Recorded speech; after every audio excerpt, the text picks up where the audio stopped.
Jadi recording. Nah, Loh, itu audio.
Baik, melihat semua peserta sudah masuk, mari kita mulai acaranya ya.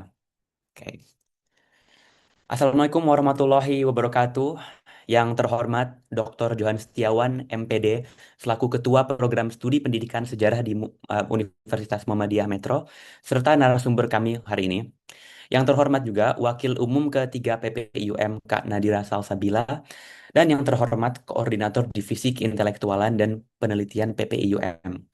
Kak Andara Vitayasa Sugandi, serta para hadirin semua. Selamat sore dan terima kasih sudah hadir untuk workshop pada hari ini. Topik yang akan kami angkat sebenarnya itu topik yang sangat relevan dan sangat menarik untuk mahasiswa, apalagi yang ingin melakukan riset ya. Yaitu peningkatan kompetensi komunitas mahasiswa Indonesia di University Malaya melalui penulisan artikel ilmiah dan publikasi artikel ilmiah berbasis best practice. Sebelumnya, izinkan saya memperkenalkan diri. Saya Daniswara Satrio Windryo Waskito dari Divisi Intelektualan dan Penelitian, selaku pembawa acara untuk workshop hari ini. Sebelum memasuki, oh ya, sorry. Eh, Hari ini kami menghadiri narasumber Dr. Johan Setiawan, MPD. Beliau adalah Ketua Program Studi Pendidikan Sejarah di Universitas Muhammadiyah Metro, sekaligus reviewer untuk International Journal of Evaluation and Research in Education, dan juga Editor-in-Chief untuk berbagai jurnal lain seperti Lentera Pendidikan, Alislah, dan Historia. Kami sangat menghargai beliau sudah meluangkan waktunya untuk menghadiri acara hari ini. Oke. Sebelum memasuki inti dari acara, marilah kita dengarkan lagu Kebangsaan Indonesia Raya.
Baik, sekaligus membuka acara kita hari ini, marilah kita dengarkan beberapa sambutan dari pihak PPI.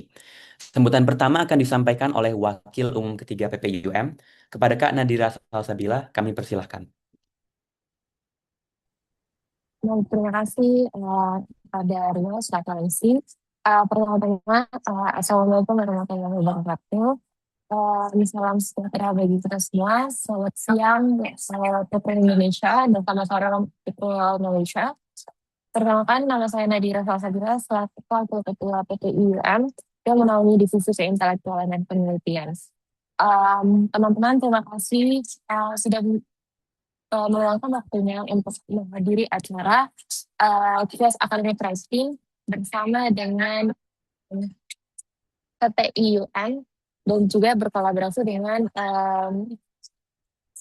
Universitas Muhammadiyah Metro di bagian pendidikan sejarah.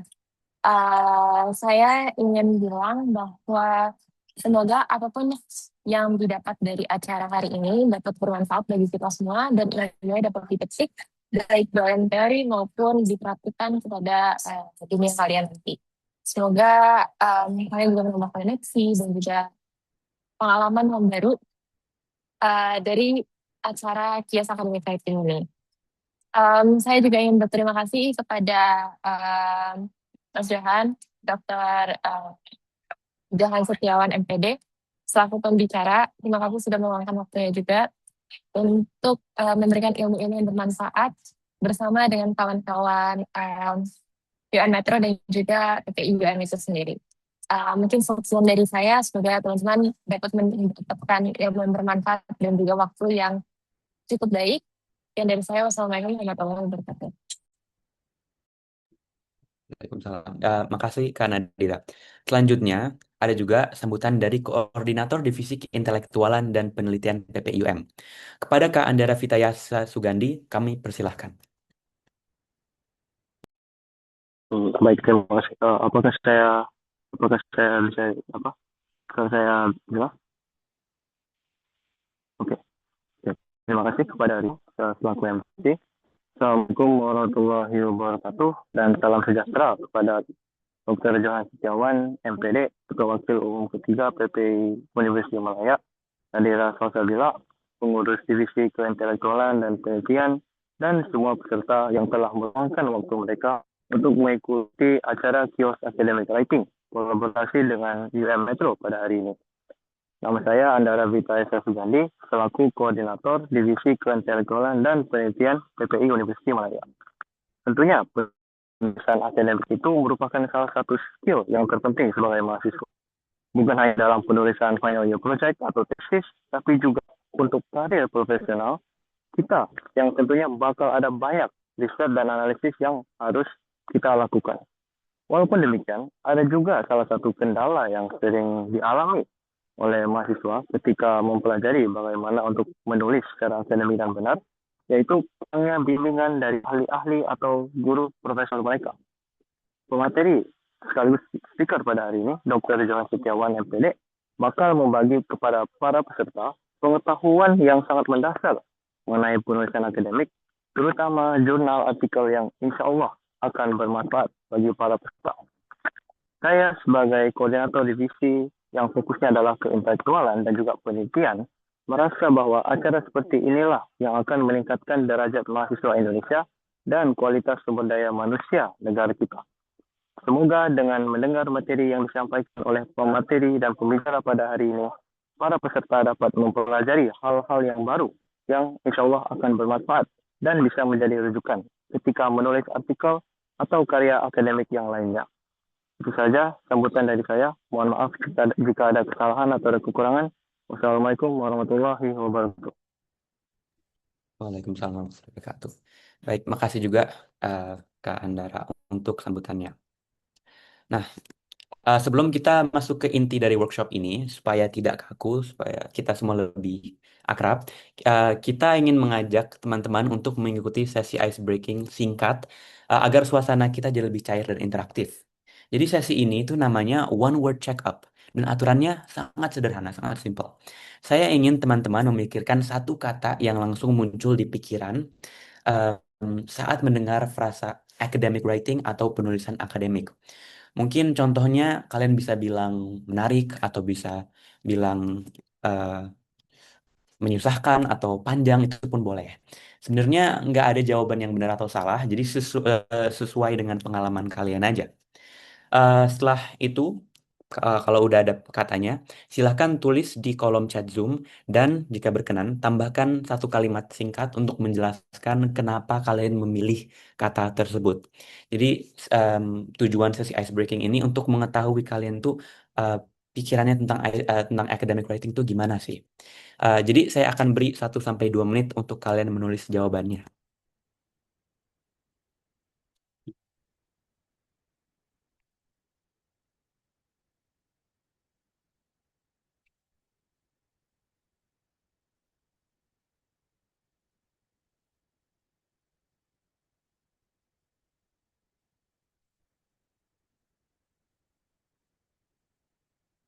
Oke, udah ada beberapa respons yang masuk.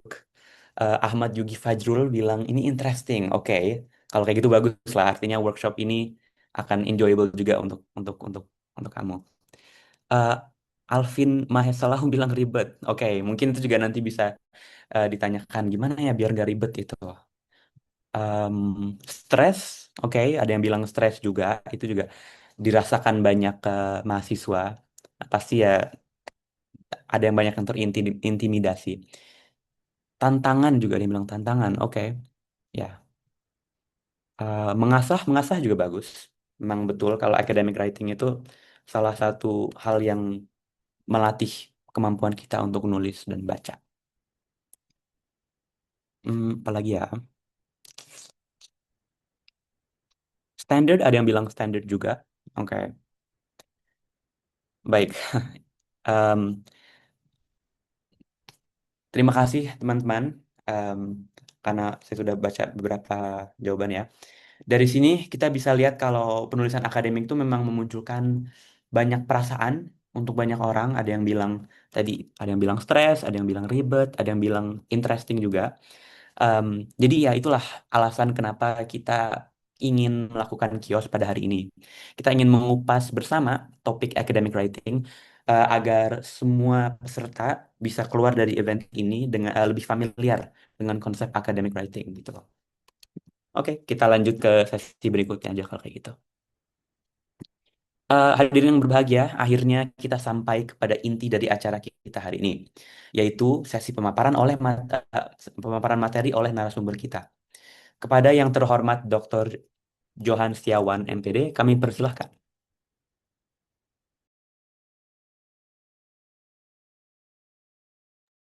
Terima kasih, Mas Moderator. Bismillahirrohmanirrohim. Assalamualaikum warahmatullahi wabarakatuh.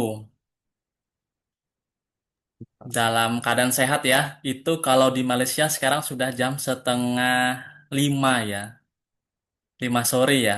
Kalau di sini masih jam 3:30 ini. Izin Mas Danis, nanti saya nge-share PPT-nya ya, karena ada perbaikan kemarin.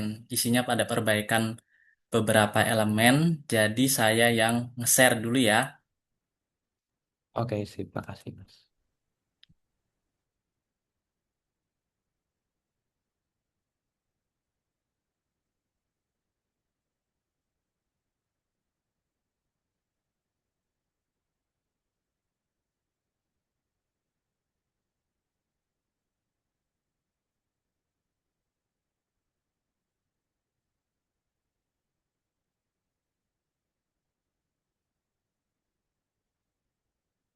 Sudah terlihat Mas Danis? Sudah, Mas. Sudah ya? Sudah Ya, full ya terlihatnya ya? udah full. Oke, terima kasih teman-teman dari Persatuan Pelajar Indonesia, khususnya di University Malaya, yang bersedia juga bekerja sama untuk berkolaborasi dalam penulisan ya, workshop penulisan artikel. Di sini kalau saya lihat banyak sekali yang berasal dari UM Malaya, UM Metro maupun dari kampus-kampus yang lainnya. Jadi beraneka ragam ini pesertanya. Terima kasih Mas Afis juga Mas Bagas ya yang tadi sudah memberikan kesempatan dalam berkolaborasi. Teman-teman semuanya, menarik sekali. Tadi saya sudah melihat ice breakingnya ya. Jawabannya ada yang bilang menarik, ada yang menantang ya, ada yang bilang standar, ada yang bilang ribet juga ya. Tadi Mas Danis ya. Memang ini salah satu yang dirasakan oleh mahasiswa baik di Indonesia maupun di Malaysia juga ya. Tapi khususnya di Indonesia itu artikel ilmiah yang saya ketahui menjadi salah satu alternatif kalau mau lulus S1 boleh mempublikasikan artikel ilmiahnya di jurnal ilmiah. Nah, saya kemarin di tahun 2025 hingga sekarang itu ditunjuk menjadi asesor akreditasi jurnal ilmiah yang menilai seluruh jurnal-jurnal yang mau akreditasi maupun reakreditasi di Indonesia.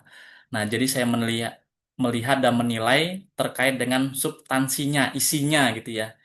Ya teman-temannya isinya.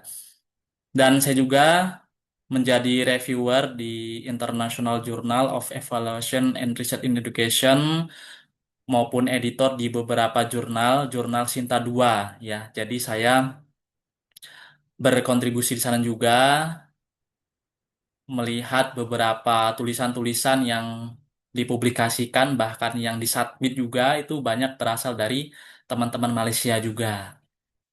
Nah, ini salah satu topik ya, topik yang menarik teman-teman di mana topik ini menjadi salah satu keunikan, bahkan salah satu untuk hal-hal yang menantang gitu ya. Menantang dalam arti bagaimana mahasiswa itu berkontribusi untuk mengupayakan bisa terbit artikelnya di sebuah artikel jurnal.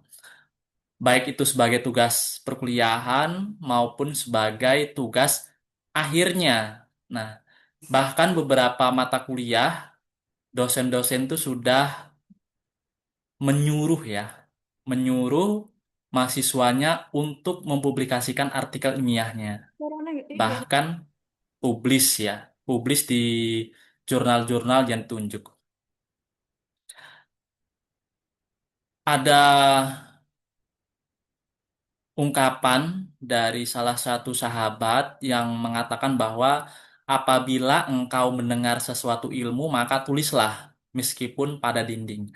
Arti kiasan ini yaitu pentingnya sebuah ilmu ya teman-temannya. Karena kenapa? Karena kita kadangkala sebagai manusia itu lupa. Nah, lupa terhadap pengetahuan. Maka ketika kita ingat, pengetahuan itu harus ditulis supaya kita bisa mengingatnya kembali, bisa kita melihatnya kembali. Nah, jadi pengetahuan itu memang harus ditulis, jangan hanya disimpan di pikiran kita. Jangan. Makanya dalam perkuliahan kita itu mahasiswa sebisa mungkin menulis, baik itu di buku, ya kan, teman-teman yang di artikel, baik di makalah juga itu menulis makalah, laporan-laporan, sehingga itu dipersiapkan untuk terjun ke masyarakat. Nah, apa sih dampaknya? Makanya kalau di kementerian kita itu penelitian yang berdampak, penelitian yang bermanfaat, kan seperti itu poinnya. Di sini bahkan Imam Syafi'i mengatakan bahwa ilmu itu adalah buruan dan tulisan adalah ikatannya. Jadi kita mencari ilmu, berlomba-lomba dalam mencari ilmu, maka tulisan itu adalah ikatannya. Kita tulis, kita ikat tulisan itu. Ilmu pengetahuan tuh harus ditulis. Boleh beraneka ragam penulisannya bagaimana, intinya ditulis. Termasuk kebodohan kalau kamu memburu kijang dan kamu tinggalkan terlepas begitu saja. Artinya kita sudah berupaya keras, berkorban baik itu tenaga, baik itu harta, biaya. Kita sudah mendapatkan pengetahuan tapi dilepaskan, kan kita rugi. Makanya ilmu pengetahuan tuh harus ditulis salah satunya melalui artikel ilmiah. Ada beberapa elemen yang perlu kita diskusikan nanti ya, teman-teman semuanya. Yang pertama ada urgensi publikasi artikel ilmiah, lalu nanti jenis-jenis jurnal ilmiah itu apa saja sih gitu ya. Pemilihan jurnal ilmiah, lalu mekanisme publikasi artikel ilmiah. Mas Danis, artikel ilmiah sudah pernah terbayang atau sudah diajarkan di perkuliahan, Mas Danis? Kalau dari saya, karena saya masih semester 2, udah lumayan familiar, udah baca beberapa ya dari dikasih gitu sebagai materi. Tapi belum terlalu terlalu detail, belum terlalu masuk gitu. Oke, Mas Danis. Alhamdulillah ya sudah mengenal ya. Bahkan saya sendiri waktu S1 dulu itu baru mengenal artikel ilmiah itu di semester akhir, Mas Danis. Di semester ya kalau mahasiswa itu membayangkan mahasiswa-mahasiswa yang berjuang untuk menyelesaikan S1. Kenapa? Karena waktu itu belum familiar, belum booming. Nah, dan dari sekarang itu sudah booming. Nah, kalau Mas Danis sudah mendengar bahkan sudah mempelajari walaupun belum mendalam itu sudah luar biasa. Ini adalah pemeringkatan publikasi artikel ilmiah. Kalau kita lihat di website Kemdikbudristek itu yang menempati peringkat-peringkat unggulan itu adalah kampus-kampus negeri ya, kampus-kampus yang berbasis keilmuannya murni gitu. Nah, kenapa itu terjadi? Memang mereka lebih mengarah kepada keilmuan dampaknya gitu ya. Nah, untuk yang pendidikan memang pendidikan itu masih di bawah ya kalau dilihat di website ini masih di bawah ratingnya gitu ya. Bukan berarti di bawah tetapi tidak masuk ke tiga besar gitu. Nah, ini adalah salah satu pencapaian dari kampus-kampus negeri di mana riset itu sangat penting sekali. Ya, riset itu menjadi berdampak bagi masyarakat sehingga mereka didukung oleh pendanaan dan dosen-dosennya produktif sekaligus mahasiswanya juga produktif. Dalam arti mereka berupaya untuk mengupayakan agar bisa berkontribusi bagi masyarakat. Nah, ini salah satu artikel yang ada di Scopus ya. Kalau saya lihat di sini di website Scopus ini tulisan saya ada 12 ya, 12 yang Scopus gitu ya, khusus Scopus dan telah disitasi oleh artikel-artikel itu 178. Jadi 178 ini artikelnya juga di Scopus gitu. Bagaimana Mas jika apa namanya disitasi oleh rekan-rekan kami tapi tidak masuk Scopus, ya tidak masuk ke situ, tidak menambah jumlah sitasi itu. Jadi sitasi 178 itu menandakan bahwa 178 itu juga yang terbit di Scopus gitu, teman-teman. Jadi khusus yang terbit di Scopus, sitasi orang itu akan masuk itu jumlahnya. Nah, ini contohnya seperti ini. Lalu ini akun Google Scholar yang saya tulis itu dari tahun di bawah 2020 sampai sekarang ada citasinya 13.903. Nah, ini beda dengan Scopus tadi. Kalau di Scopus itu khusus artikel-artikel yang mensitasi kita itu terbitnya di Scopus. Kalau ini tidak serta-merta di Scopus juga, tetapi ada juga yang di Sinta, di Google Scholar, ada yang di DOAJ gitu ya. Jadi tidak semuanya. Apa sih manfaat urgensinya gitu kan? Yang pertama, mengawal kualitas hasil penelitian, teman-teman. Jadi penelitian yang kita tulis itu kita kawal ya, kita kawal kebenarannya gitu ya. Kita kawal kualitasnya gitu. Kualitas penelitian kita, baik itu penelitian yang dilakukan oleh kita dalam arti metodenya literatur review, baik itu penelitiannya uji keefektivitas, itu kita kawal. Lalu pengakuan hasil penelitian. Jadi tidak serta-merta tulisan saya tiba-tiba diklaim oleh orang lain, oleh A, padahal itu tulisan saya gitu. Makanya kita harus akui, kita pengakuan hasil penelitian itu sangat penting sekali karena banyak terjadi beberapa kasus itu skripsi yang sudah ditulis akhirnya diklaim oleh kampus lain. Dengan cara apa? Diganti namanya, diganti nama judulnya, gitu kan? Tapi isinya sama, jiplak gitu. Nah, ini kan sangat berbahaya. Apakah ada seperti itu? Ada. Apakah banyak? Ya banyak juga, makanya harus hati-hati. Makanya kita kawal. Pengakuan hasil penelitian kita itu harus kita kawal. Lalu mengangkat martabat institusi dalam arti kalau teman-teman masih mahasiswa, yang diangkat adalah institusinya. Baik di UM, baik itu di UM Metro, baik itu di UNY, UGM, ITB, itu yang mengangkat institusinya gitu. Lalu membawa peneliti Indonesia, Malaysia di tingkat nasional maupun internasional. Yang menarik di sini tulisan kita sudah ke luar negeri, misalnya di mana? Submit di Turki, sudah terbit, tulisannya sudah ke Turki, tapi kitanya belum ke Turki, gitu ya. Itu menariknya di situ. Kita submit di India, terbit di India, artikel kita sudah di India, tapi kita belum ke India. Nah, itu kan setidaknya penelitian kita sudah membawa ke sana. Mungkin di suatu saat kita pergi ke sana, gitu kan. Seperti Mas Danis nih. Mas Danis asli mana, Mas Danis? Saya orang Jakarta, Mas. Nah, tiba-tiba udah ke Malaysia kan. Nah, Danis sudah langsung ke Malaysia. Jadi teman-teman yang di Indonesia, tulisannya dulu yang ke luar negeri, nanti dirinya yang ke luar negeri kan harapannya seperti itu. Nanti rezeki kan nggak tahu dari mana saja bisa membawa kita ke sana. Jadi ini teman-teman manfaat urgensi ada 4 poin penting yang perlu kita cermati bersama sebagai kaum intelektual ya, di mana kita berkontribusi ya mengembangkan setidaknya minimal keilmuan kita ya. Keilmuan kita apa saja boleh silakan dikembangkan.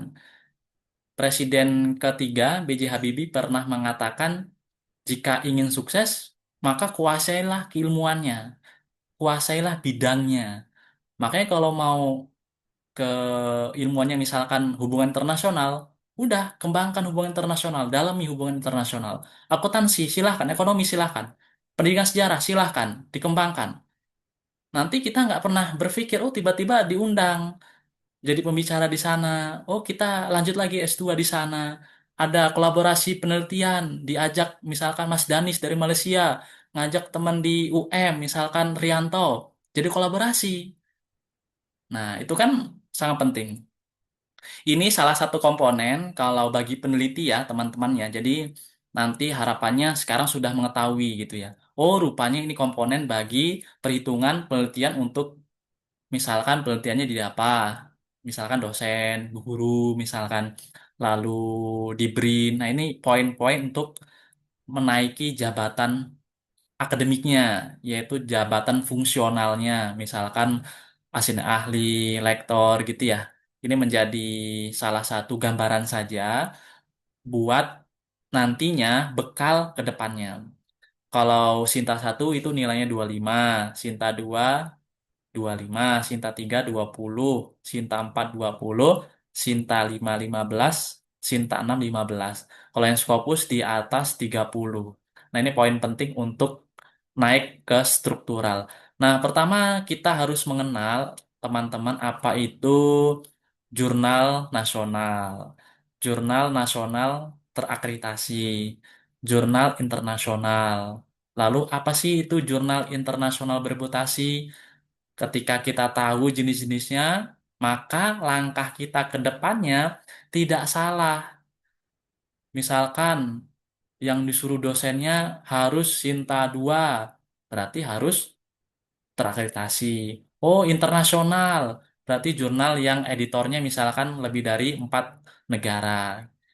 Ya, kita lihat jurnal nasional itu, teman-teman, dia memiliki ISSN, ya, keilmuannya ilmiah, etika keilmuannya ada,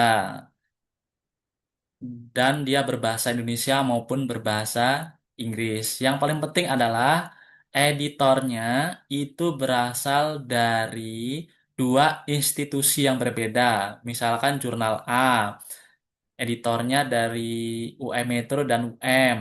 Dah, dua itu saja misalkan. Apakah itu dikatakan jurnal nasional? Bisa jadi, tapi bukan itu yang dimaksud. Maksudnya institusi yang di dalamnya satu negara. Jadi Indonesia saja, Malaysia saja. Misalnya Indonesia, institusinya berbeda.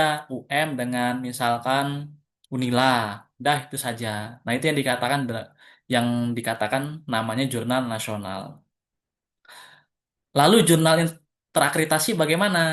Jurnal nasional terakreditasi itu adalah jurnal yang sudah memenuhi kriteria sebagai jurnal nasional dan mendapat status terakreditasi ya dari pendidikan tinggi ya. Kalau sekarang namanya Arjuna, Akreditasi Jurnal Nasional di bawah naungan Kementerian Pendidikan Tinggi ya kan. Ada kriteria tadi yang saya sebutkan, itu mohon maaf itu bukan Sinta 5 tapi yang di bawah Sinta 6. Sinta 1, 2, 3, 4, 5, 6. Kalau di Sinta 1 itu biasanya digunakan oleh mahasiswa yang S3, yang menempuh studi S3. Kalau S2 biasanya Sinta 2. Bagaimana dengan mahasiswa yang S1? Kalau saya lihat di beberapa artikel yang saya kelola dan itu banyak mahasiswa yang submit dan terbit di sana, itu mereka rata-rata di Sinta 4, teman-teman. Misalkan dari mana, Pak? Misalkan dari Universitas Negeri Semarang, Universitas Negeri Surabaya, Universitas Negeri Jakarta, Universitas Gajah Mada, itu minimal Sinta 4 untuk S1. Tapi apakah mereka tetap ujian skripsinya tetap ujian skripsi. Nah, tapi bagaimana kalau mereka berhasil terbit di jurnal Sinta 2, mereka tidak ujian skripsi, tapi yang diujikan adalah artikelnya yang terbit di Sinta 2. Nah, itu. Jadi sekarang di Indonesia itu sudah ada pedoman bagi mahasiswa S1 jika mau menyelesaikan tugas alternatifnya di artikel jurnal itu minimal harus terbit di Sinta 2 gitu. Ini sudah ada pedomannya dan bahkan sudah menjadi mata kuliah wajib umum untuk semester ganjil besok, khususnya di UM. Tapi kalau di UM Metro maksudnya, tapi kalau di kampus yang lain itu sudah diterapkan gitu. Nah, bagaimana dengan jurnal internasional? Jurnal internasional itu ditulis menggunakan bahasa resmi PBB, misalkan bahasa Arab, bahasa Inggris, bahasa Perancis, Rusia, Spanyol, Tiongkok gitu ya. Lalu editornya itu setidaknya berasal dari 4 negara yang berbeda. Misalkan jurnal itu editornya dari UM Metro, UM Malaya, lalu UGM. Nah itu negara kan, sama-sama negara dengan UM, tapi nggak bisa. Berarti dari luar, misalkan eh, University South Wales dari Australia boleh, lalu Universitas University Filipina ya boleh. Jadi 4. Jadi 4 institusi yang berbeda berasal dari 4 negara itu dikatakan sebagai jurnal internasional. Nah, itu jurnal yang biasanya menjadi kewajiban bagi dosen-dosen. Kalau untuk mahasiswa S1, S2, S3, tadi sudah saya sebutkan. Nah, bagaimana dengan jurnal internasional bereputasi? Jurnal internasional bereputasi itu ada tingkatannya.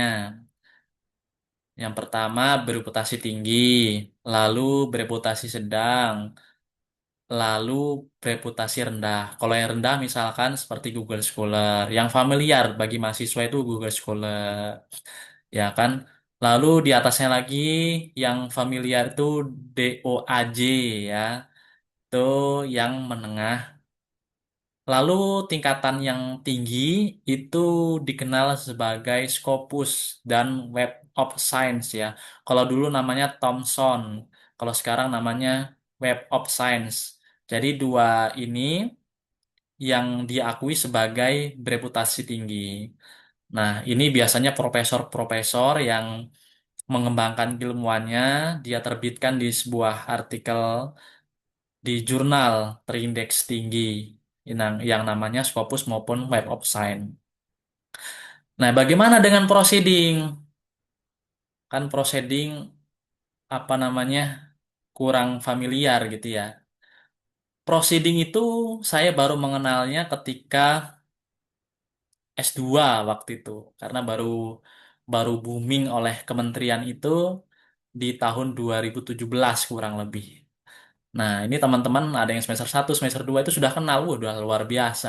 Proceeding itu biasanya diadakan oleh sebuah federasi atau universitas atau organisasi yang dimana output dari kegiatannya misalkan konferensi nasional atau internasional itu outputnya itu kumpulan-kumpulan tulisan, kumpulan makalah, kumpulan kumpulan tulisan yang dijadikan satu lalu diedit oleh pengurusnya misalkan mereka menjadi editornya lalu didaftarkan di ISBN misalkan. Nah, itu dikatakan proceeding. Jadi proceeding itu kumpulan-kumpulan artikel, kumpulan-kumpulan makalah, kumpulan-kumpulan laporan yang dijadikan satu dari berbagai tulisan dari penulis digabung jadi satu, didaftarkan di ISBN. Itu namanya proceeding. Bagaimana proceeding-proceeding yang lebih apa ya, lebih menjanjikan dalam arti itu kualitasnya lebih tinggi. Namanya pengindeksnya yaitu Atlantis Press. Atlantis Press itu biasanya untuk keluarannya social science ya.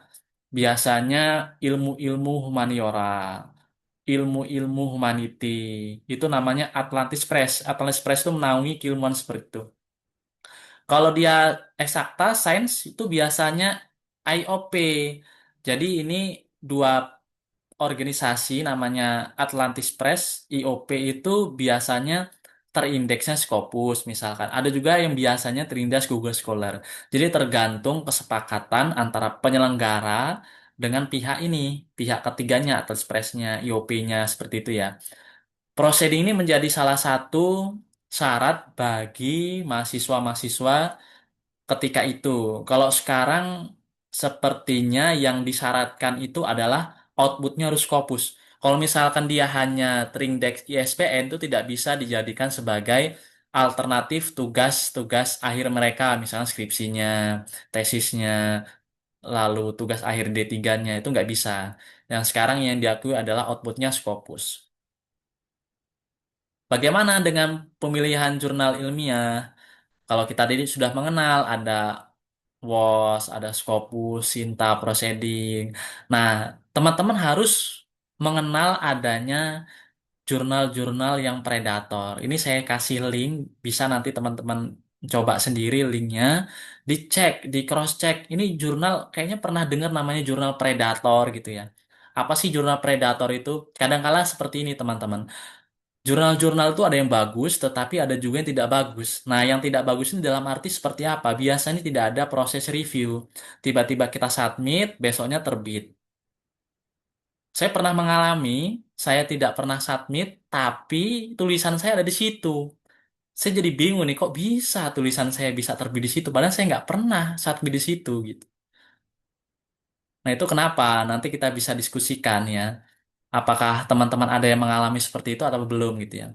Contoh jurnal-jurnal yang predator seperti Elementary Education School itu Scopus Q1 waktu itu teman-teman. Luar biasa. Q1 akhirnya predator. Padahal dia sudah lolos penilaian sampai ratingnya tinggi Q1, tiba-tiba lah kok bisa predator gitu. Jadi salah satu sebabnya adalah tidak adanya proses review. Proses review itu ya tidak ada seleksi yang ketat. Penilaiannya basing-basing, tanpa penilaian langsung terbit seperti itu. Ada juga jurnal namanya In Universal Journal of Education Research. Itu Q4 waktu itu. Ini juga predator juga. Lalu ada jurnal nasional versus jurnal itu Sinta 3 waktu itu predator juga gitu. Ini luar biasa ini, luar biasa dalam arti mencederai kualitas akademik ya, kualitas hasil dari penelitian. Nah, makanya teman-teman semuanya ketika nanti ingin tugas akhirnya, oh saya pengen alternatif tugas yang lain saja deh, misalkan alternatifnya terbit artikel jurnal. Jurnalnya harus dilihat dulu penerbitnya siapa, lalu nama jurnal siapa, dicek predator bukan. Ini menjadi kriteria bagi penilaian oleh kampus-kampus ya, oleh perguruan tinggi yang dimana mereka menerapkan proses penilaiannya yang ketat. Lalu ada juga jurnal International Journal of Learning, Teaching and Education Research, itu juga berpotensi kalau ini ya. Dan yang paling penting juga sesuaikan dengan bidangnya, ya, bidang keilmuannya. Misalkan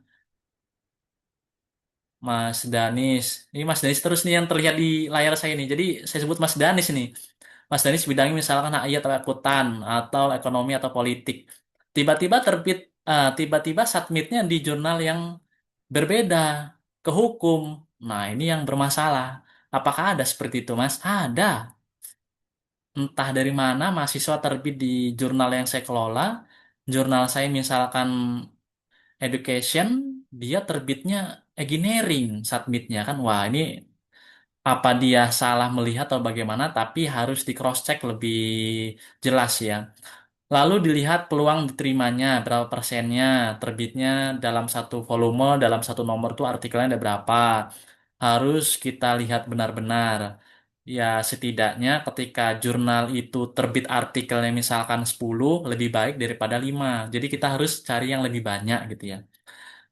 Kenapa lebih banyak? Biar persentasi ya diterimanya itu lebih tinggi gitu. Berapa persen itu yang lebih tinggi gitu. Lihat publikasi fee-nya, pembayarannya. Pembayarannya berapa? Misalkan bayarnya 300.000. Berapa? Lalu berapa dilihat ininya biaya. Apakah biaya itu digunakan untuk apa? Biasanya biaya itu digunakan untuk membiayai reviewernya, editornya, operasional jurnalnya gitu. Apakah ada yang gratis? Ada juga. Ya, tergantung sebuah jurnal itu apakah berbayar atau tidaknya. Lalu tidak lupa yang penting adalah ikuti gaya selingkungnya, template-nya. Template-nya harus disesuaikan. Biasanya dari satu jurnal ke jurnal lain itu template-nya berbeda-beda. Template A, template B berbeda. Kita gunakan template A, tapi kita submit di template B. Nah, ini langsung ditolak biasanya. Karena syarat utamanya adalah ikuti template-nya. Kalau tidak diikuti template-nya, editor atau editor in chief langsung mereject-nya, langsung ditolaknya. Jadi harus hati-hati dalam dan melihat tujuan jurnalnya. Nah, ini ada website untuk menelusuri ya berbagai jurnal-jurnal. Kalau saran saya di Sinta saja yang lebih mudah untuk Indonesia. Nah, kalau saya lihat sedikit tadi saya kok iseng-iseng rupanya di University Malaya itu sudah banyak jurnal-jurnal yang terindeksnya bagus gitu ya. Ini saya tampilkan ya linknya di bawah. Itu link di UM Malaya, University Malaya, kumpulan jurnal-jurnal yang dimana jurnal-jurnal itu bisa digunakan teman-teman ketika nantinya diperlukan itu diterbitkan di situ saja, submit di situ. Nah, itu banyak sekali keilmuannya, bidang-bidangnya saya lihat tadi ada ekonomi, ada manajemen, ada sejarah juga ada. Saya juga tadi kaget loh. Rupanya di UM itu ada Department of History rupanya. Jurnalnya juga ada. Ya, Faculty Education di situ saya lihat. Oh, rupanya ada juga. Lalu ada jurusannya bidangnya itu sejarah Islam gitu ya, sejarah kebudayaan Islam. Lalu ada juga teknik juga ada saya lihat tadi ya. Sekilas saya baru kepikiran tadi saya melihat di UM juga rupanya banyak tuh luar biasa. Seperti kita mengendarai motor atau mobil itu harus menggunakan helm, membawa SIM, ya kan, KTP. Jurnal juga seperti itu, teman-teman. Jadi jurnal itu setidaknya kita harus ada namanya akun-akun, misalkan Google Scholar. Bagaimana ketika kita belum ada artikel, ya belum bisa membuat Google Scholar-nya. Makanya setidaknya satu artikel itu juga kolaborasi dengan dosen pembimbingnya atau dosen mata kuliahnya terbit nih. Udah itu dijadikan modal awal kita untuk membuat Google Scholar. Ya, itu. Tadi sudah saya singgung sedikit terkait dengan scoop ya, pemilihan jurnal. Jadi bidang-bidangnya harus disesuaikan dengan bidang yang kita tekuni. Misalnya bidangnya teknik, submit di jurnal teknik. Bidangnya pendidikan sejarah, submit di pendidikan sejarah. Ekonomi, ekonomi. Hubungan internasional, hubungan internasional. Dan yang penting juga tadi template dan instruksi untuk penulisnya. Nah, template itu biasanya ada instruksi-instruksinya. Instruksinya misalkan judulnya berapa kata, abstraknya berapa kata, pendahuluannya berapa kata, metodenya berapa kata, pembahasannya berapa kata, seluruhnya dilihat berapa kata, berapa kalimat, paragraf satu berapa kalimat, berapa baris gitu ya. Lalu ada juga abstraknya yang sebagian jurnal itu tidak menggunakan bahasa Indonesia, biasanya langsung bahasa Inggris. Ada juga yang tidak menggunakan bahasa Inggris tapi bahasa Indonesia aja. Nah, itu ya. Jadi kita harus baca instruksinya. Dan jangan lupa gunakan email aktif. Kadang saya waktu itu jadi mahasiswa, karena belum terbayang pentingnya email, kadang saya tulis waktu itu pembuatannya namanya Johan Setiawan Sukses @yahoo.com. Jadi saya buat-buat itu basing-basing gitu teman-teman. Tapi karena itu rupanya dari waktu ke waktu, oh rupanya penting nih. Makanya dari situ saya belajar membuat email yang benar penulisannya, misalkan namanya tidak aneh-aneh lah. Saya tulis saja Johan Setiawan 767 gitu ya @gmail.com.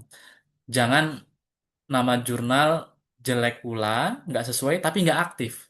Boleh tidak sesuai dengan namanya, misalkan Johan sukses nggak apa-apa, tapi yang penting emailnya itu aktif. Kenapa? Karena di suatu jurnal itu informasinya itu akan diberitahukan melalui email. Baik dia pemberitahuan berhasilnya submit, lalu ada revisi, lalu ada pemberitahuan ditolak, itu semuanya dari email dan OJS. Dia tidak melalui WA. Digunakan WA ketika editor merasa ini sudah di email, sudah di OJS-nya udah diberi pesan, tapi nggak digubris nih. Padahal tulisannya bagus nih, layak. Makanya editor dengan cara lain yaitu menghubungi melalui WA, mengingatkan ini artikelnya kok nggak diproses. Kadangkala penulisnya itu lupa ya, lupa saking mungkin kesibukan tugas-tugas perkuliahan, dia lupa sudah pernah submit. Makanya diingatkan oleh editornya. Ini adalah pemberitahuan ya, surat dari kalau UM ini saya contohkan teman-teman dari UM Malaya, ini sampel saja dari UM Metro, apa kriteria-kriteria yang digunakan. Ini untuk D3 maupun S1. Intinya proses dari submit register, lalu review, lalu accepted hingga editing itu harus lengkap. Itu yang lengkap. Yang kedua, mencantumkan nama dosennya. Tidak bisa sendiri. Misalkan Adhara Sugandi itu menulis sendiri. Nggak bisa diklaim untuk tugas akhirnya. Bisanya diklaim harus mencantumkan nama dosennya, dosen pembimbingnya, dosen mata kuliahnya, gitu ya. Dan harus prosesnya itu lengkap. Ada LOA-nya, ya kan. Nah, itu intinya di situ. Ini untuk S2-nya. Kalau S1 itu Sinta 2. Kalau S2 juga Sinta 2 tapi masih ujian. Kalau S1 tadi Sinta 2 tapi tidak ujian skripsinya. Itu perbedaannya. Nah, ini kalau orang-orang bilang di mana bumi dipijak, di situ langit dijunjung. Artikel ilmiah itu berbeda dengan makalah-makalah gitu ya teman-teman ya. Artikel ilmiah itu ada struktur yang harus diikuti, tidak bisa dihilangkan. Contoh, ada judulnya, ada abstraknya. Ya kan? Laporan bisa tidak menggunakan abstrak, tapi artikel ilmiah harus ada abstrak. Nah, kan beda ya. Kalau abstrak dihilangkan, dia tidak disebut artikel ilmiah, tidak masuk kategori artikel ilmiah. Makanya komponen-komponen ini harus terpenuhi. Misal ada abstraknya. Pertama judul, lalu nama kalian, teman-teman, emailnya, institusinya, lalu ada abstrak. Abstrak itu mencerminkan keseluruhan isinya dari artikel kita secara ringkas yang dibatasi kalimatnya misalkan hanya 150 hingga 200 kata gitu ya. Lalu setelah abstrak ada kata kunci, lalu pendahuluan. Pendahuluan secara umum isinya terkait dengan pandangan umum ke khusus misalkan. Lalu khusus ke umum juga boleh.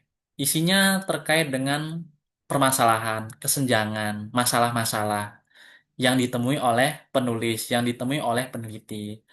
Lalu apa solusinya gitu kan? Apa alternatifnya? Nah, itu yang paling penting itu di pendahuluan. Setelah pendahuluan ada literatur review, boleh digunakan. Tapi kalau untuk penelitian riset langsung, itu tidak menggunakan literatur review. Jadi dia langsung ke metode. Metodenya apa nih? Misalkan kuantitatif, kualitatif, ya kan? Mix metodenya antara kuanti kuali atau fenomenologi, ya kan? Atau metode sejarah, misalkan. Atau analisis isi misalkan. Boleh nanti disesuaikan dengan teman-teman, dengan bidangnya masing-masing. Setelah metode, hasil. Hasilnya bagaimana? Pembahasan, pembahasan itu adalah kita bahas dengan bahasa kita yang dikaitkan dengan hasilnya. Kalau hasilnya biasanya data-data nih. Setelah data-data di hasil, baru kita bahas. Kita bahas, kita cantumkan teori yang mendukung hasil dari pembahasan kita. Misalkan dari siapa Ari Kunto misalkan atau Sugiono misalkan kita ini apa cantumkan literatur untuk mendukung argumen kita di pembahasan. Setelah itu, setelah pembahasan kesimpulan. Kesimpulan isinya yaitu kalau dia tujuan dalam penelitian kita dua, maka hasilnya dua, kesimpulan juga harus dua juga. Setelah kesimpulan, baru dia penutup, ya kan? Penutup daftar literatur atau daftar pustaka dan lain sebagainya. Nah, ini tadi contoh sekilas teman-teman, kalau judul itu tidak harus banyak ya. Jangan banyak, tapi intinya dia singkat, ringkas, menarik gitu ya. Memiliki nilai jual yang tinggi gitu. Formatnya ya tadi ya, sesuaikan dengan template-nya. Abstrak itu intinya, kalau di judul itu adalah nilai jualnya gitu ya. Yang menarik itu apa sih gitu. Judul ini contoh di jurnal Scopus ini ya. Penelitiannya pengembangan instrumen High Order Thinking Skill gitu. Dalam pembelajaran apa gitu ya. Dalam fisika boleh singkat. Nah, ini abstrak itu minimal ada tujuan, ada metode, ada kesimpulan atau hasil gitu ya. Jadi ada tiga nih. Pertama tujuan, kedua metode, ketiga hasil. Itu yang paling penting di abstrak. Kata kunci tidak diperbolehkan ada yang, sedangkan di pokoknya dia kata penghubung itu tidak diperbolehkan di abstrak. Nah ini contoh abstrak ya. Ini dulu saya lagi kuliah ini dulu di UNY, Universitas Negeri Yogyakarta. Berhasil mempublikasikan ini contoh abstraknya, tujuan, metode, hasil. Tujuannya apa? Metodenya apa? Misalkan metodenya menggunakan apa?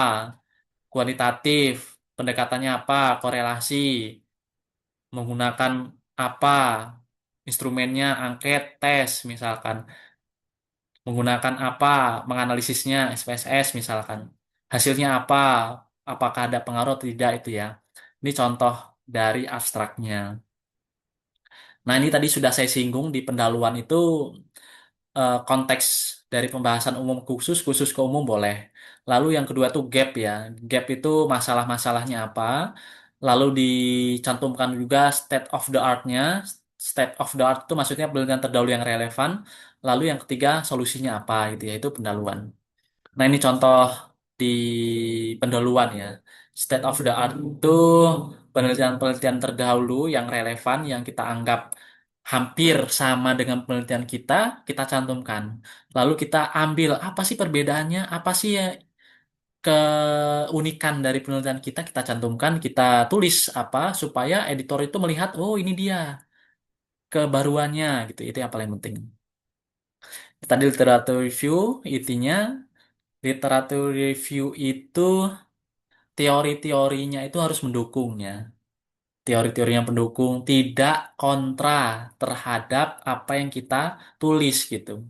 Kalau misalkan penelitian itu katanya bisa meningkatkan, tapi teori yang kita gunakan tidak meningkatkan, nah itu kan kontras tuh, tidak ada pro-nya gitu ya, tidak tidak ada saling mendukung. Nah itu jangan. Jadi harus dihindari itu dan gunakan rujukan yang terbaru. Ini contoh literatur review terkait dengan konsep-konsep dari variabelnya.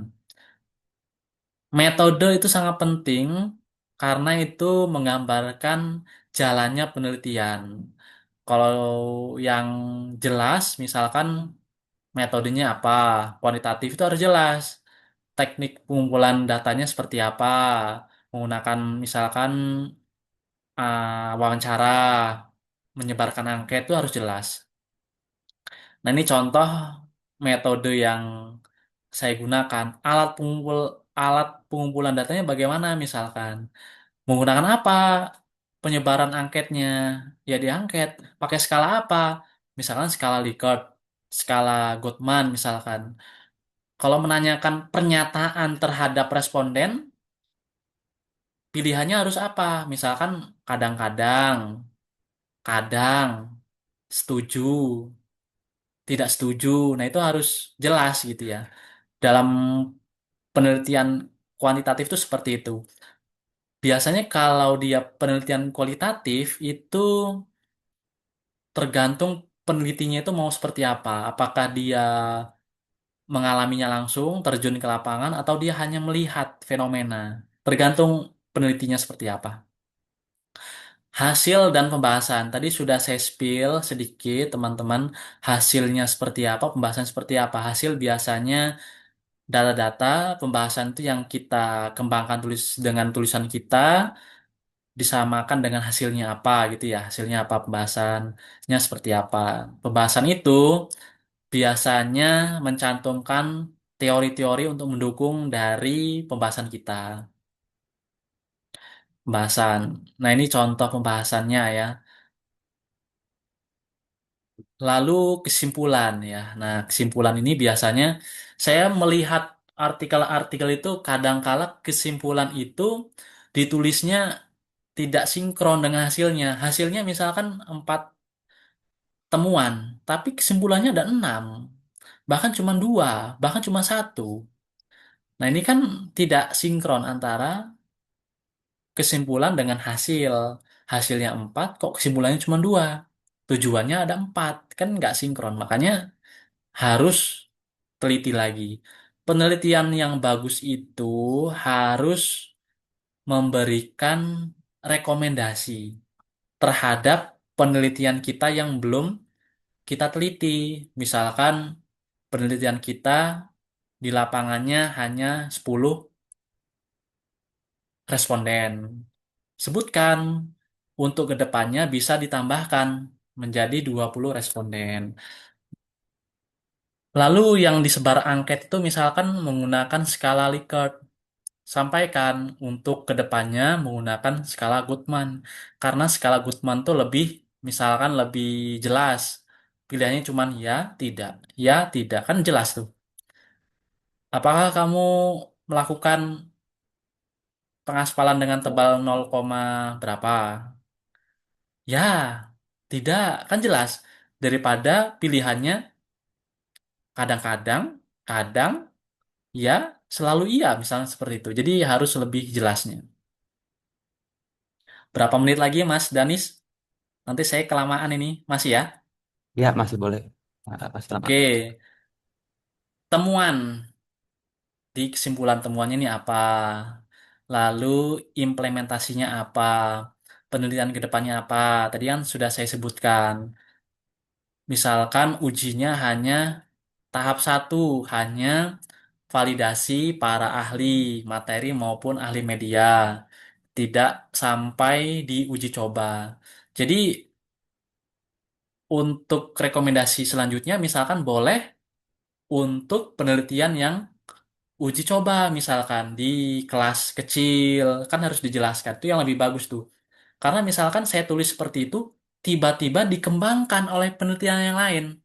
Oh, saya pengen mengembangkan tulisannya dari Mas Johan yang Mas Johan sebutkan. Oh, ini rupanya belum diteliti nih. Nah, saya teliti itu yang belum diteliti oleh Mas Johan. Apakah boleh? Boleh, nggak apa-apa, asalkan skalanya lebih. Misalkan dia skala kecil, oh saya skala besar.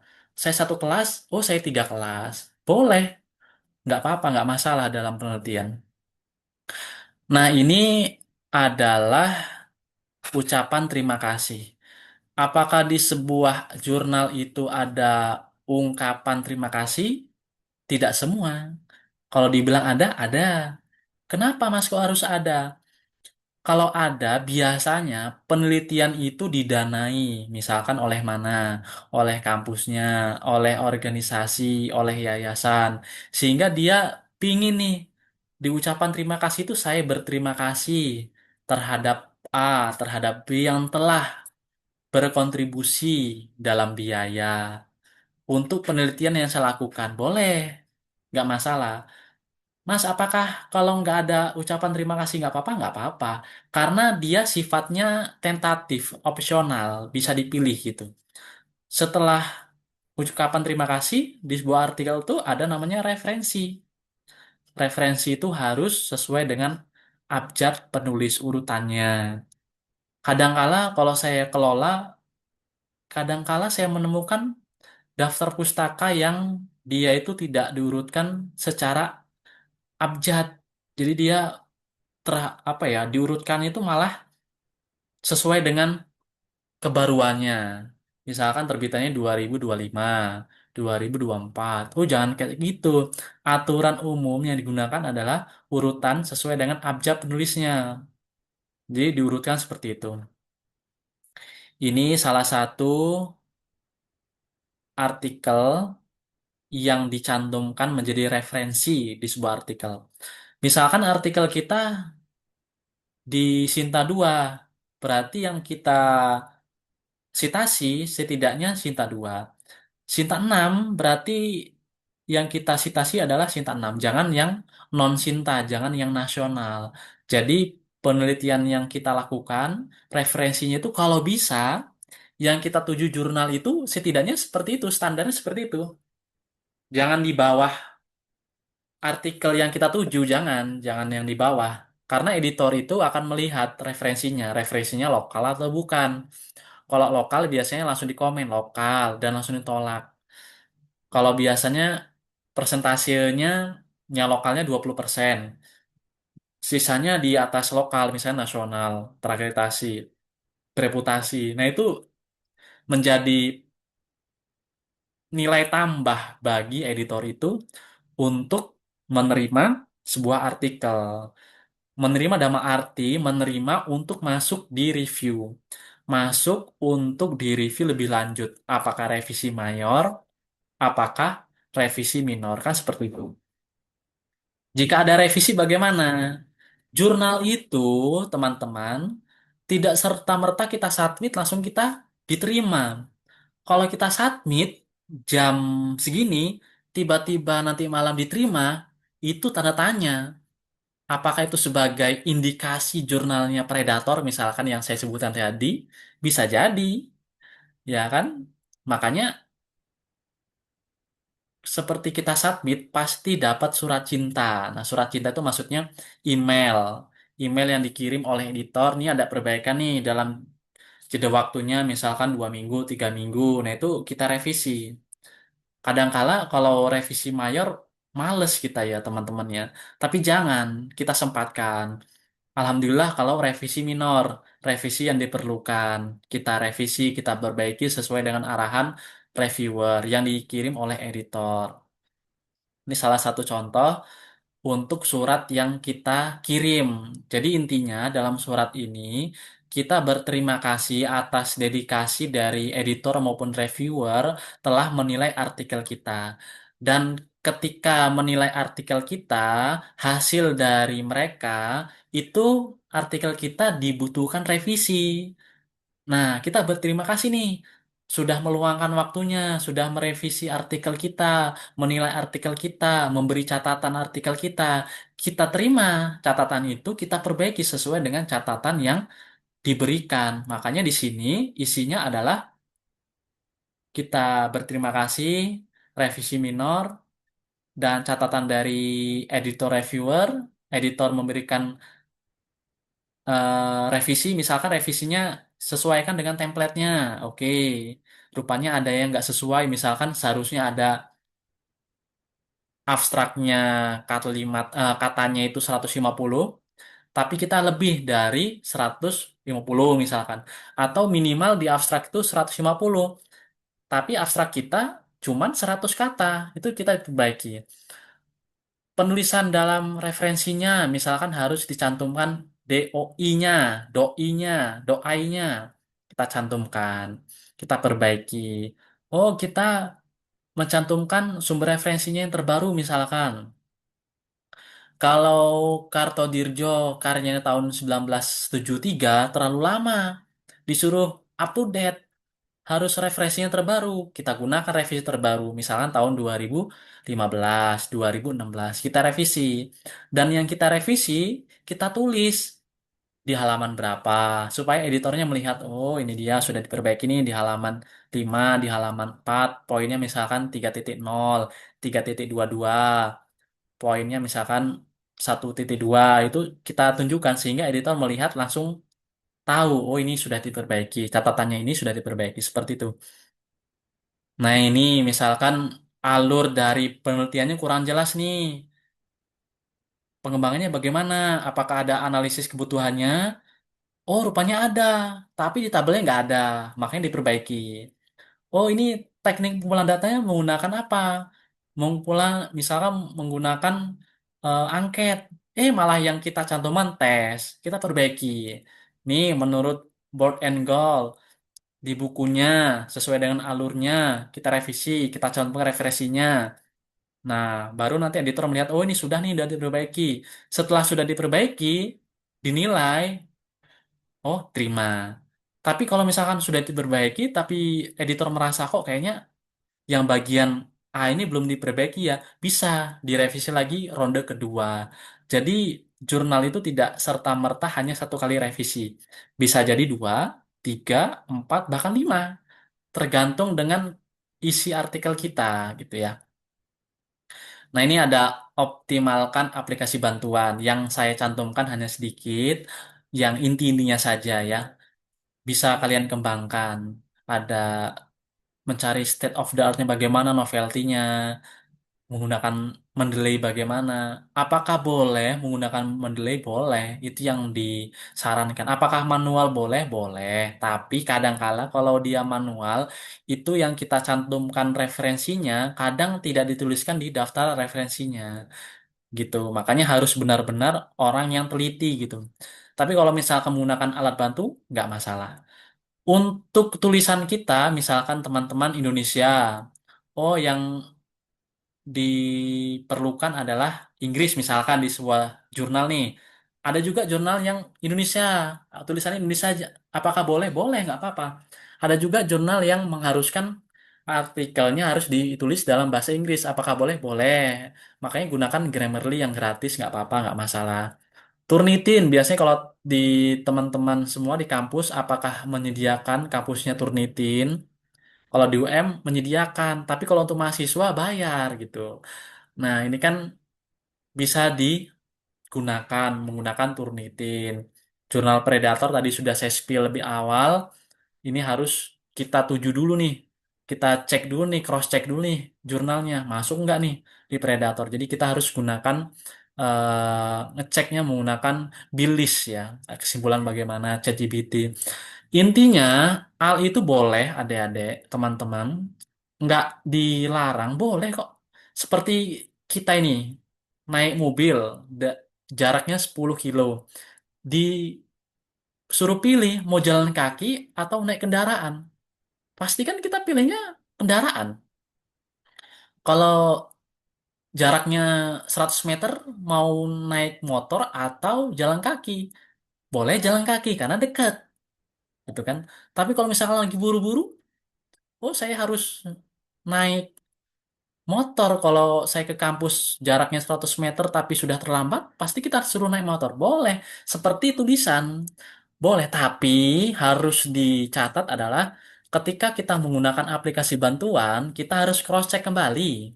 Kadangkala apa yang ditulis oleh mesin itu tidak sesuai, makanya kita harus cross-check lagi, kita teliti lagi, kita baca lagi, gitu ya. Itu yang paling penting.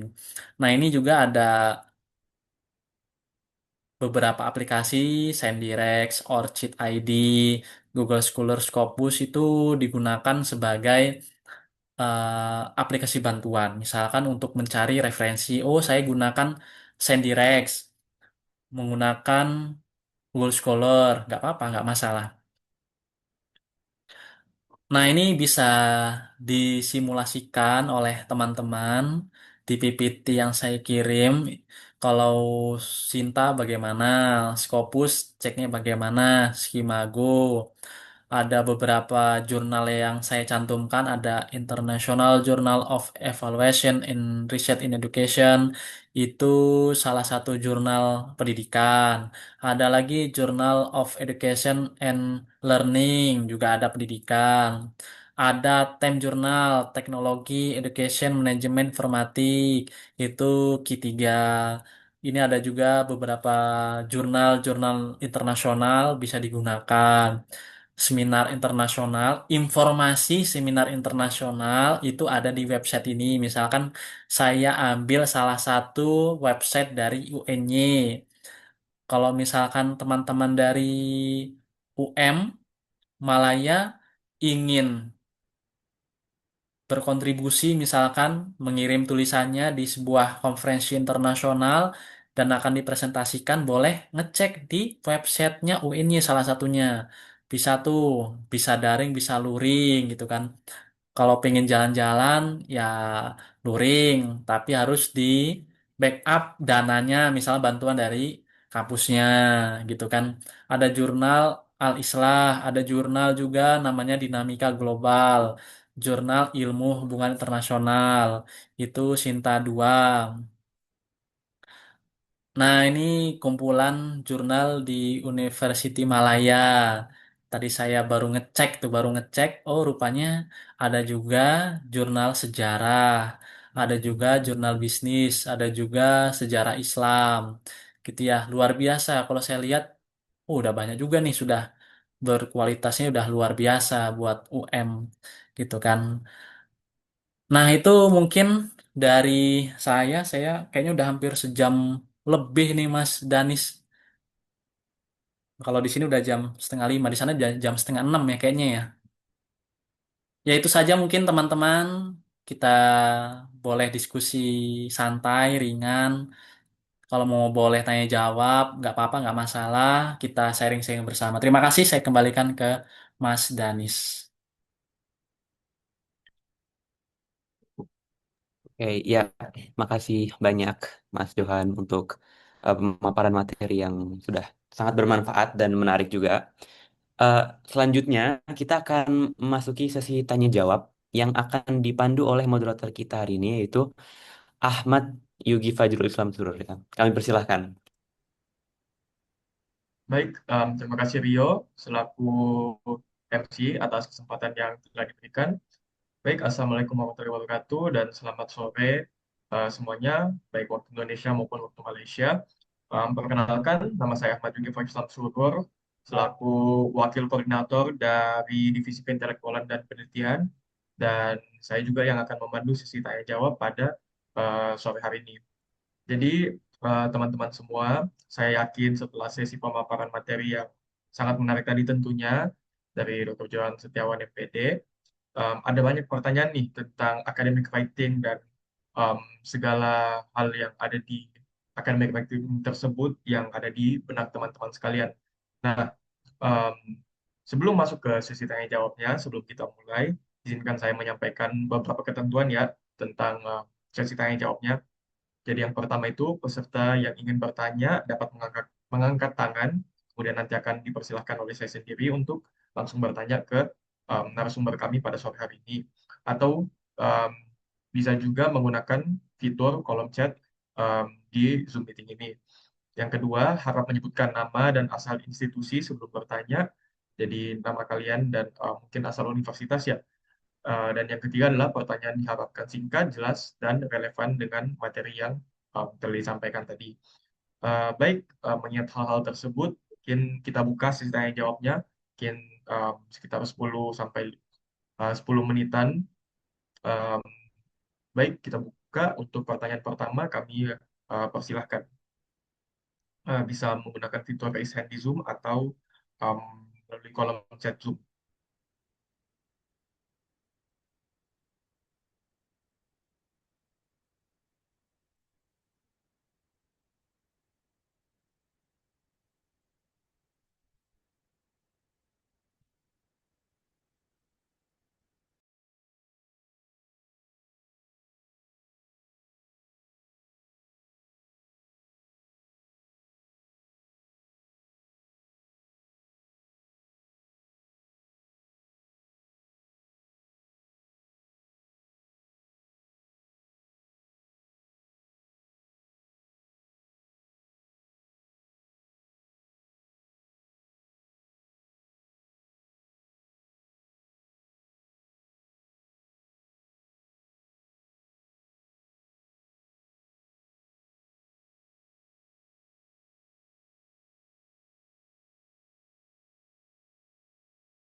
Sekali lagi teman-teman, di sesi tanya jawab, jika ada yang ingin ditanyakan, bisa menggunakan fitur raise hand di kolom di Zoom um, atau menggunakan kolom chat. Nah, ini sudah ada pertanyaan satu masuk dari sudah ada dua nih. Kita jawab satu persatu ya Mas ya.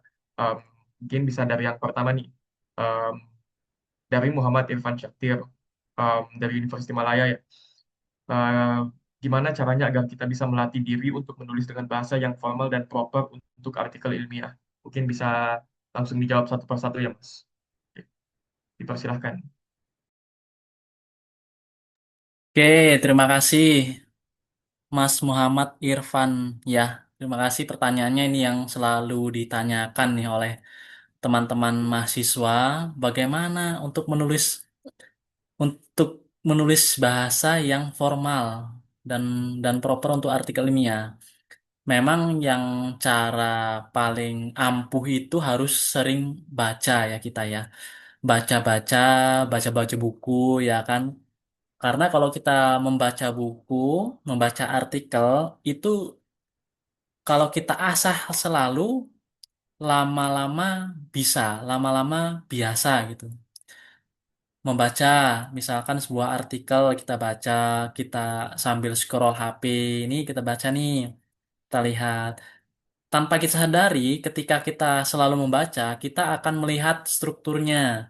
Oh, rupanya membahasa ini menggunakan bahasa-bahasa formal. Misalkan di abstrak, kita temui kadang, oh formal nih. Beda dengan kita mengetik WA, ya kan? Beda dengan ya bahasa-bahasa gaul sekarang lah. Makanya kita harus membaca, banyakin dari buku-buku, banyakan dari artikel-artikel ilmiah gitu ya. Setelah kita membaca, tanpa kita sadari kita paham, gitu kan? Kita paham, lalu kita coba menulis. coba menulis, saling baca. Misalkan ada duet ini nih, dua layar nih. Ini kita baca artikelnya sebagai pandangan kita, yang di kirinya tulisan kita. Tulis aja kita sambil tulis, ya kan, sambil tulis. Lama-kelamaan juga terbiasa. Jadi yang saya tanamkan ke teman-teman semua, dibiasakan membaca buku-buku artikel ilmiah gitu. Itu yang pertama. Yang kedua, kita mencoba untuk menulis. Yang tadi saya katakan, kalau di artikel jurnal itu kan seleksi ya. Seleksinya itu lumayan ketat, apalagi bagi jurnal-jurnal yang sudah terindeks akreditasi. Makanya mereka menilainya itu, tulisannya itu ya harus formal lah ya, harus formal. Ya kan? Intinya kita harus mencoba. Kadangkala yang saya katakan tadi tidak serta-merta langsung diterima. Pasti dapat surat cinta dulu, direvisi dulu, ya kan. Oh, rupanya di yang kita, artikel yang kita tuju nih, jurnal yang kita tuju, kita download nih artikel-artikelnya. Kita tiru tulisannya, alur bahasanya, alur penelitian kita tiru. Judulnya berapa kalimat misalkan, abstraknya berapa jumlahnya. Itu yang kita perlu. Lalu, apa kesalahan yang sering dibuat ini ya? Ini kadang seperti ini nih, yang saya temui nih. Yang saya temui di artikel-artikel yang masuk di jurnal yang saya kelola. Kebanyakan mereka itu menggunakan ChatGPT, menggunakan Gemini, tapi nggak di cross check. Oh, sumbernya langsung nih dari alat bantu, download di apa, copy paste. Rupanya referensi itu tidak ada. Referensi yang ditulis oleh alat bantu itu, ketika kita cross check rupanya nggak ada. Misalkan dari artikelnya Ari Kunto tentang minat-minat dalam belajar atau motivasi di tahun 2011. Pas kita cross check nggak ada. Makanya yang paling familiar yang saya temui itu seperti itu. Jadi dia tidak meng-cross check referensinya, itu yang pertama. Yang kedua, kebanyakan sumber-sumber yang dia tulis itu dari bah Google, dari Blogspot, Wikipedia, itu dihilangkan. Dihilangkan, jangan diikuti. Itu kebanyakan seperti itu. Jadi bagaimana solusinya? Makanya solusi untuk mencari referensi itu setidaknya di Google Scholar, ya kan? Jangan langsung Google Scholar dapat nih, tapi nggak bisa di-download PDF-nya, itu jangan. Makanya cari sumber referensi yang bisa diakses. PDF-nya bisa diakses, namanya open access. Ya kan, open access di jurnal itu bisa ditelusuri oleh semua pihak termasuk reviewernya. Reviewernya bisa mengecek nih referensinya. Oh, referensi itu jangan kebanyakan lokal. Oh, jangan gunakan referensi dari artikel-artikel yang terbitannya sudah lawas, misalnya tahun 2000. Kalau artikel jurnal kan mudah nih didapat, dicari, makanya menggunakan artikel-artikel jurnal yang up to date. Referensinya terbaru, terbitannya terbaru, kan seperti itu. Itu yang kadang di apa ya, menjadi problem bagi mahasiswa gitu ya, referensi gitu. Makanya dari sekarang harus mulai mengasah, mulai suka gitu. Karena kalau nggak suka itu nggak bisa, teman-teman. Makanya kalau kita sudah tertarik, nah kita geluti nih, seperti hobi lah. Nah, makanya dari sekarang, karena kita akademik ya, akademik lalu mahasiswa, mulai menyukai tentang bidangnya apa. Terserah, nggak apa-apa, nggak masalah. Misalkan, oh riset nih, academic writing nih, penulisan nih, kita tekuni gitu, kita dalami gitu. Nah, ini yang harus diperhatikan oleh teman-teman semuanya. Terima kasih Mas Danis, itu pertanyaan dua tadi dari Muhammad Irfan sama Adhara Sugandi, luar biasa pertanyaannya.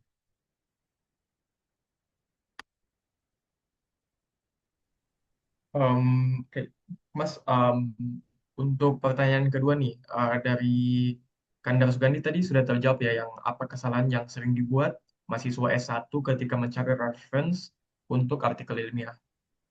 Ya, Alright, artinya, em, apakah ada yang dari audiens, apakah ada yang ingin bertanya lebih lanjut? Mungkin bisa langsung raise hand, menggunakan fitur raise hand, kemudian unmute, atau bisa menuliskannya di kolom chat Zoom ya.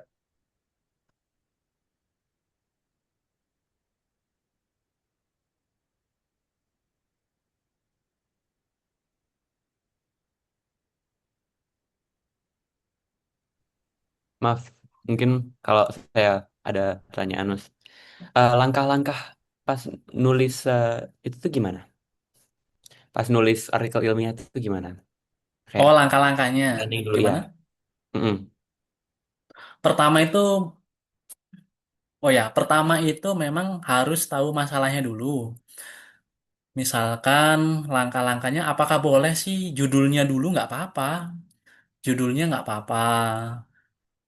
Lalu permasalahannya apa di lapangan? Misalkan di HI ya, hubungan internasional ya, terkait dengan kebijakan pemerintah Indonesia yang sekarang tuh condong kemana nih misalkan? Condong ke barat apa timur? Apakah itu udah sesuai misalkan? Nah, dapat nih masalahnya. Apakah kalau misalkan condong ke kiri itu sesuai dengan bebas aktifnya Indonesia? Nah, itu boleh. Yang penting masalahnya dulu. Setelah itu disusun strukturnya tadi dari judulnya dulu. Judulnya udah dapet nih. Lalu nama kita abstraknya apa? Abstrak itu isi dari penelitian kita. Misalnya tujuannya apa? Tujuannya untuk mengetahui kebijakan Indonesia dalam hubungan luar negeri.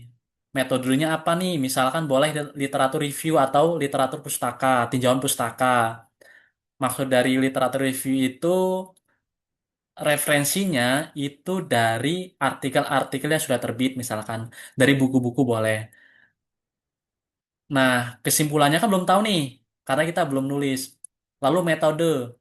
Metodenya yang harus kita ketahui, kita tulis adalah dari umum ke khusus misalkan. Fenomenanya seperti apa gitu kan. Kita tulis. Makanya saya menyarankan buat teman-teman harus ada rujukannya nih, artikel-artikel yang sudah menulis itu apa, kita sandingkan, kita cari celahnya yang belum diteliti. Oke, ini sudah pendahuluannya dari deduktif induktif maupun induktif deduktif. State of the art-nya, penelitian terdahulu yang relevan, ambil penelitian-penelitian yang sudah terbit yang relevan, kita cantumkan. Lalu solusinya bagaimana? Nah, solusinya bagaimana nih? Apakah solusinya kita melihat fenomena itu, kita cross-check mendalam? Nggak apa-apa, tulis. Metodenya tadi tadi udah saya sebutkan. Metodenya misalkan literatur review, oke, sudah. Hasil, hasilnya kita kembangkan tuh. Misalkan sejarah dari hubungan internasional Indonesia, tahun berapa. Lalu sekarang hubungan internasional seperti apa, kontemporer seperti apa. Lalu disandingkan dengan peraturan-peraturan yang mengatakan bahwa Indonesia harus bebas aktif nih. Bebas aktif itu bagaimana yang dimaksud? Dicantumkan.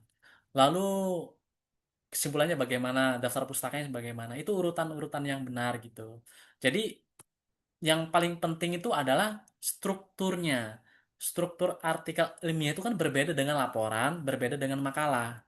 Makanya kalau struktur salah satu saja tidak tercantum, misalkan kata kuncinya nggak ada, itu nggak bisa. Jadi yang penting pahami dulu template-nya. Seperti itu Mas Danis.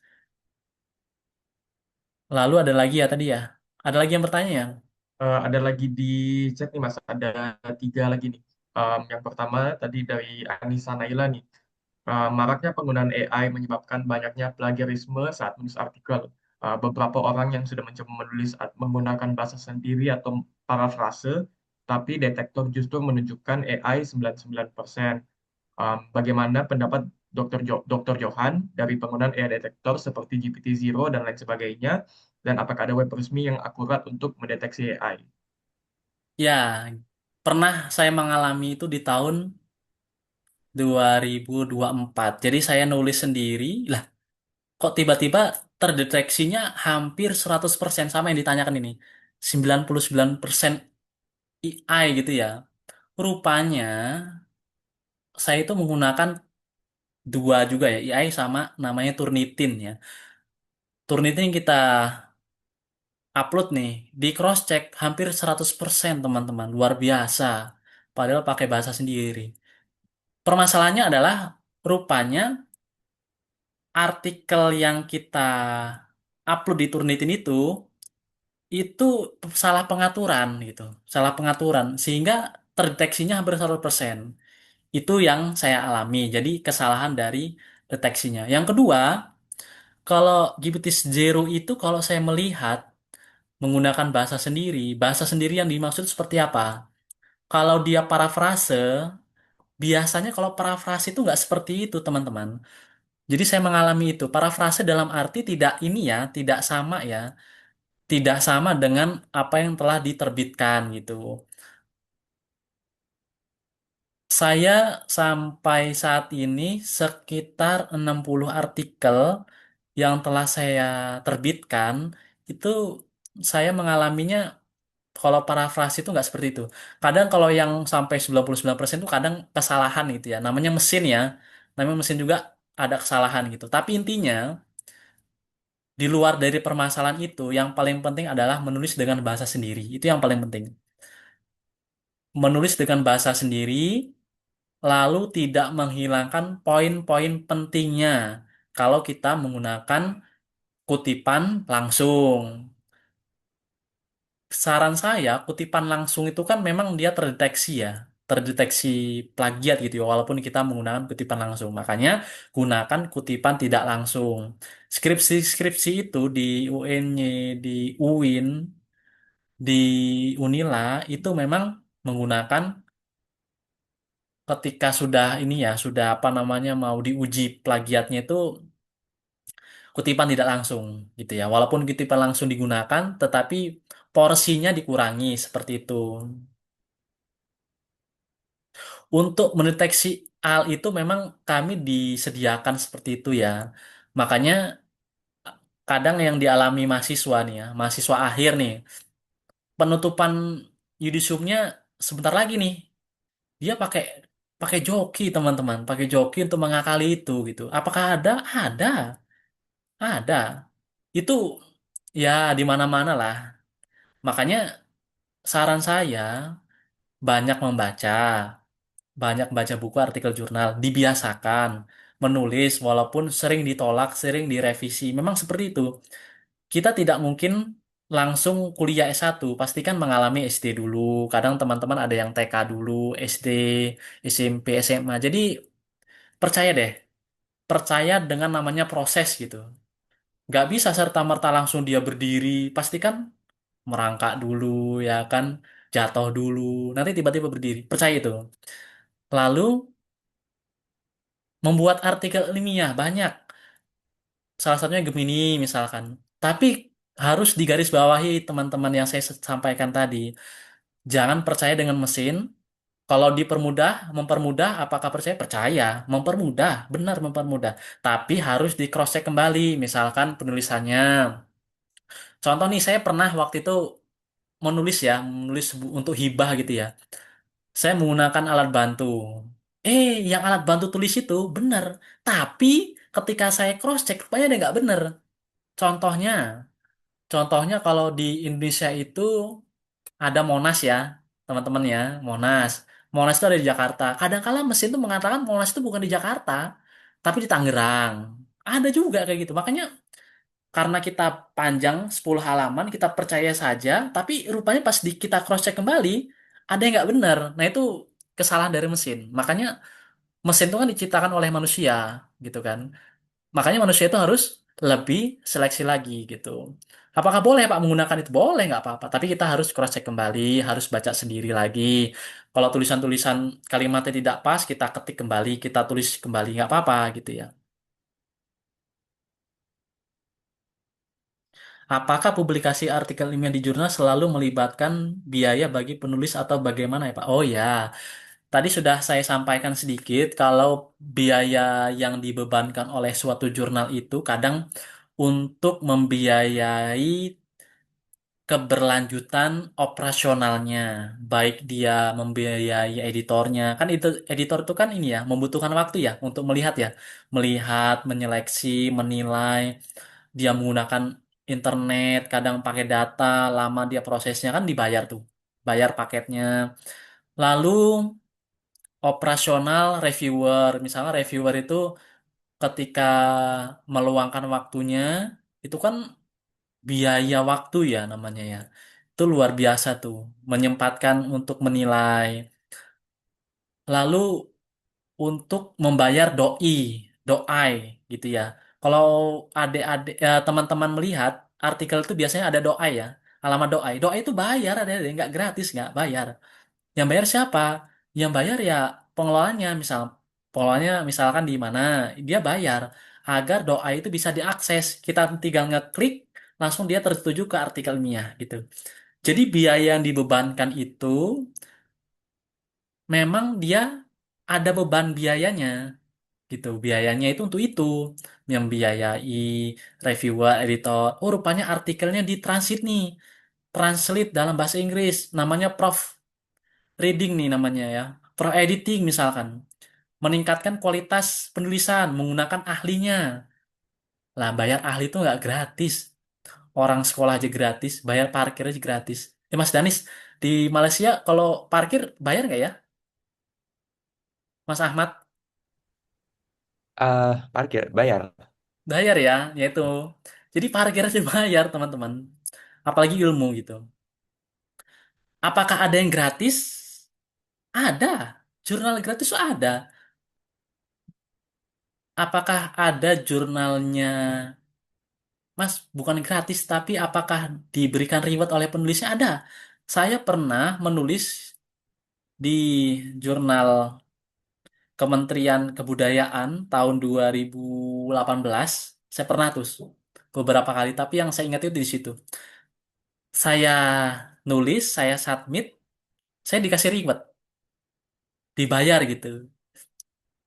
Yang saya tangkap dibayar itu adalah mereka itu mencari artikel yang berkualitas, yang sesuai dengan standar mereka, kelayakan mereka, mereka terbitkan, dikasih reward. Reward itu mungkin dapat bantuan dari lembaganya, misalkan. Tapi saya sarankan, kalau yang gratis itu di mana-mana itu dia pasti melihat kualitasnya gitu. Apakah artikel yang disubmit di sebuah jurnal berbayar kualitasnya jelek, Mas? Enggak, saya nggak mana kata seperti itu. Tapi biasanya yang berbayar itu untuk membiayai operasionalnya berjalan gitu. Apakah proses reviewnya tetap berjalan? Berjalan. Apakah yang gratis itu ada reviewer? Revisinya itu lebih ketat gitu, lebih banyak. Kalau yang berbayar, Mas, tergantung kualitasnya. Kalau misalkan dia bagus, berarti revisi beberapa kali, bahkan cuma sekali aja, gitu ya. Jadi intinya melibatkan biaya itu karena itu. Kalau saya melihat untuk mahasiswa, saya nggak tahu ya. Mahasiswa itu kayaknya bayar sendiri ya, nggak dibayarin gitu ya oleh kampusnya gitu ya. Tapi kalau untuk yang dosen pasti dibiayai, ada bantuan gitu ya. Makanya cari jurnal-jurnal yang menurut teman-teman tuh masih standar biayanya, masih terjangkau dengan kantong mahasiswa lah gitu. Saya dulu pernah merasakan itu gitu. Makanya ya cari saja gitu artikel-artikel yang standar lah biayanya. Berapa ringgit gitu ya. Kalau di Indonesia berapa rupiah misalkan 300, misalkan 400, 500, ya nggak apa-apa. Itu karena biasanya ada biayanya juga untuk membiayai berbagai elemen tadi yang saya sebutkan. Terima kasih Mas Danis, Mas Ahmad Yugi. Baik, Mas. Mungkin kalau tidak lagi yang bertanya ya dan melihat waktu juga sesuai schedule, Iya, di mungkin Malaysia jam 6 ya. ya, betul, Mas. Iya, iya. Baik, mengingat waktu dan sudah tidak ada pertanyaan dan waktu sesi tanya jawab telah selesai, mungkin bisa kita cukupkan sampai di sini. Dan kami juga tentu saja ucapkan terima kasih kepada seluruh peserta atas partisipasinya dan engagement yang sangat aktif. Dan tentu saja serta kepada Dr. Johan Setiawan MPD atas jawaban yang sangat menarik dan sangat insightful, dan dapat sangat membantu kita semua dalam academic writing begitu ya. Mengingat hal tersebut, saya kembalikan kepada Rio selaku MC. Saya izin pamit undur diri. Wassalamualaikum warahmatullahi wabarakatuh. Ya, makasih moderator, peserta, dan juga Mas Johannya juga. Eh, Sebelum mengakhiri acara, kita lakukan sesi dokumentasi dulu yang singkat. Jadi ya, peserta berkenan untuk menyalakan kamera mereka ya untuk ini. Dan juga kalau ada backgroundnya, silakan. Jadi kita akan screenshot sebentar dulu. Sebentar. Oke. 3, 2, 1. Oke. Sekali lagi. 3, 2, 1. Baik, oke. Em, oke, terima kasih semuanya. Diingatkan juga untuk peserta yang ingin memperoleh e-sertifikat untuk workshop ini, harap mengisi feedback form yang dapat diakses di QR code yang di layar sekarang, atau nanti juga akan disebar di grup chatnya juga. Oke, hadirin yang berbahagia, dengan berakhirnya sesi Q&A dan dokumentasi, berakhir pula rangkaian acara workshop kita pada hari ini. Kami ucapkan sekali lagi terima kasih sebesar-besarnya kepada narasumber, moderator, serta seluruh peserta yang telah berpartisipasi. Mohon maaf jika ada terdapat kekurangan atau salah kata selama acara berlangsung ya. Kalau ada saran untuk membuat acara yang lebih baik, nanti bisa disampaikan di feedback form ini juga. Em, Akhir kata, wassalamualaikum warahmatullahi wabarakatuh, dan sampai jumpa pada kesempatan berikutnya. Waalaikumsalam warahmatullahi wabarakatuh. Terima kasih Mas Danis, Mas Ahmad, Mas Afis, Mbak Nadira juga. Mbak Nadira ada nggak ya? Mas. Oke, terima kasih. Dan terima kasih juga Dr. Johan sudah menghadiri acara kami. Ya, terima Jadi kasih. Saya baru sadar kios itu kali ini obrolan serius ya. betul Mas. Ya, luar biasa. Oke. Baik, terima kasih semuanya.